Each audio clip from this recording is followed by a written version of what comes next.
2021 சட்டப்பேரவை தேர்தலில் திமுகவிடமிருந்து அதிமுக வசமாக்கிய சிங்காநல்லூர் தொகுதி நிலவரம் என்ன, அந்த தொகுதி மக்களோட எதிர்பார்ப்புகள் என்னன்னு விரிவாக பார்க்கலாம். சிங்காநல்லூர் சட்டப்பேரவை தொகுதி கோவை மாவட்டத்தில் ஒண்டிப்புதூர், சிங்காநல்லூர், பீளமேடு, கரும்புக்கடை, பாப்பநாயக்கன்பாளையம், உடையாம்பாளையம், சவுரிப்பாளையம் பகுதிகளை உள்ளடக்கிய தொகுதி. சிறு குறு நடுத்தர தொழில் நிறுவனங்கள், grinder, mixie, motor, pump set தயாரிப்பு நிறுவனங்கள் மற்றும் பஞ்சாலைகள் செயல்படக்கூடிய தொழில் நகரமா சிங்காநல்லூர் தொகுதி இருக்கு. பிற மாவட்ட மக்களுக்கும் தொழில் வழங்கும் பகுதி. பிப்ரவரி 23 தேர்தல் ஆணையம் வெளியிட்ட இறுதி வாக்காளர் பட்டியல்ல 1,28,758 ஆண் வாக்காளர்கள், 1,37,277 பெண் வாக்காளர்கள், 23 மூன்றாம் பாலின வாக்காளர்கள், இப்படி மொத்தமா 2,66,058 வாக்காளர்கள் இருப்பதா தெரிவிக்கப்பட்டிருந்தது.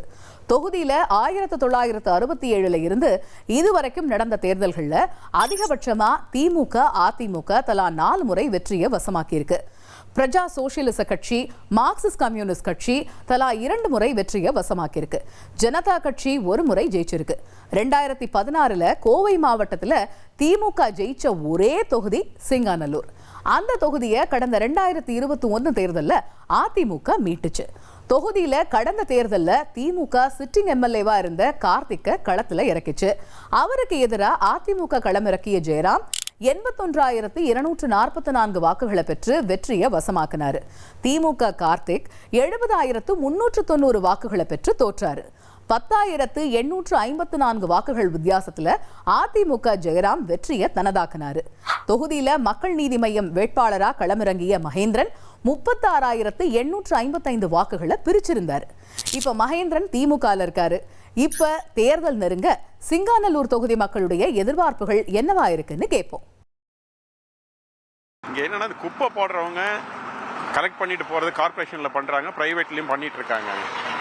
இந்த குப்பை காமன் ஏரியால போடுறவங்கள அவாய்ட் பண்ற மாதிரி ஒரு நல்ல திட்டம் இருந்தா நல்லா இருக்கும். ஏன்னா இந்த அரவான் கோயில் பக்கத்துல போட்டுடுறாங்க.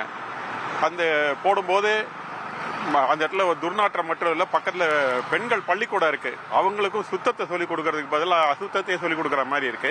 அந்த இதை மாற்றலாம். நம்ம ஏரியாவில் பார்த்தீங்கன்னா நான் வந்து 2 வீலர் ஓட்டுறேன். பட் என்னால் வண்டியில் இந்த வழியில் போக முடியாதுல்ல. எனக்குன்னு இல்லை, இந்த ஏரியாவில் இருக்கிற பொதுமக்கள்னால இந்த வழி எந்த சந்தில் போனீங்கன்னாலும் நம்மளுக்கு ரோடு தோண்டி தான் போட்டிருக்காங்க.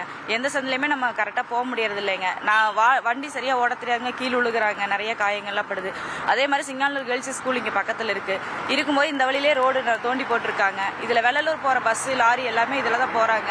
குழந்தைகளுக்கு பாதுகாப்பு இல்லைங்க. இந்த பகுதியில் வந்து சாக்கடை சரியா எடுக்கிறது இல்ல. ரோடு பாருங்க, பாதி போட்டு பாதி போடாம எல்லா கல்லு குழியுமா இருக்குது. பெரியவங்க எல்லாம் விழுந்துடுறாங்க, அது ஒரு பிரச்சனை. டெய்லி சாக்கடை சுத்தம் பண்றது இல்ல, குப்பை எடுக்கிறது இல்ல. ஆனா வரி மட்டும் குப்பைக்கு வரி, திடக்கழிவுக்கே வரி. இதெல்லாம் எங்கனால பெரிய பிரச்சனையில தான்ப்பா இருக்கிறோம். ஆனா பொதுவா வந்து சுகாதார கேடு நிறைய இருக்குது. ரோடு சரியில்லை, குழி தோண்டி தோண்டி தண்ணீர் பைப்பை உடச்சு தண்ணி சரியாக வரதில்லை. நடந்து 10 நாளைக்கு ஒருக்கா, முன்னே ஒரு நாள் விட்டாங்க, அது நிறுத்தி இப்போ 10 நாளைக்கு ஒருக்கா விட்டாங்க. தண்ணி பிரச்சனை வேற, பைப்பு ரோடு சரியில்லை. டிச்சு அப்படித்தான், டிச்சு வந்து தோண்டி எடுக்கிறதே இல்லைங்க. தோண்டி அப்படியே கழிவு நீர் அப்படியே போயிட்டே இருக்கு, வெளியிலே வரும். மழை பெஞ்சா தீர்ந்து வீட்டுக்கு முன்னாடி போகிற தண்ணி நிற்குது. நிறைய ப்ராப்ளம் இருக்குங்க, ஒன்றுமே செய்யறது இல்லைங்க. அதே மாதிரி ஏதோ ரேஷன் இதுக்கு போனாங்க, ஒன்றுமே ஒரு இது கண்டுக்கிறதே இல்லைங்க. ரேஷன் கார்டு வந்து பிரித்து இது பண்ணோன்னா கேஸ் சிலிண்டருக்கு போனால் கேஸ் வேறு இல்லைங்க. பஸ் ஸ்டாண்டு பிரச்சனை பெரிய பிரச்சனை ஒன்று இருக்குங்க. போக்குவரத்து இடைஞ்சல் ரொம்ப ஒரே டிராஃபிக் ஜாஸ்தியாகுது. மேம்பாலம் கட்டினா அந்த ப்ராப்ளம் தீரும்னு சொல்லி எல்லாம் ஜனங்களோட பொது இப்போ டெண்டர்லாம் போயிருக்கு. பட் இன்னும் பதில் என்ன ஓப்பன் பண்ணாங்களா பண்ணலையான்னு ஒன்று தெரியல. அது அவருக்கு ஓப்பன் பண்ணி பண்ண வேண்டிய வேலை இருந்திருக்கு, ஏன் பண்ணா விட்டாங்கன்னு ஒன்று தெரியல.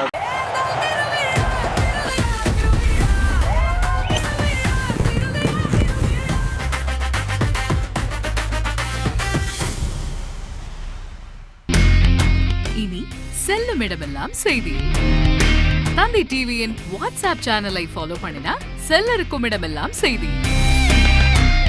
இதோ QR கோட், இப்பவே ஸ்கேன் பண்ணுங்க, ஃபாலோ பண்ணுங்க.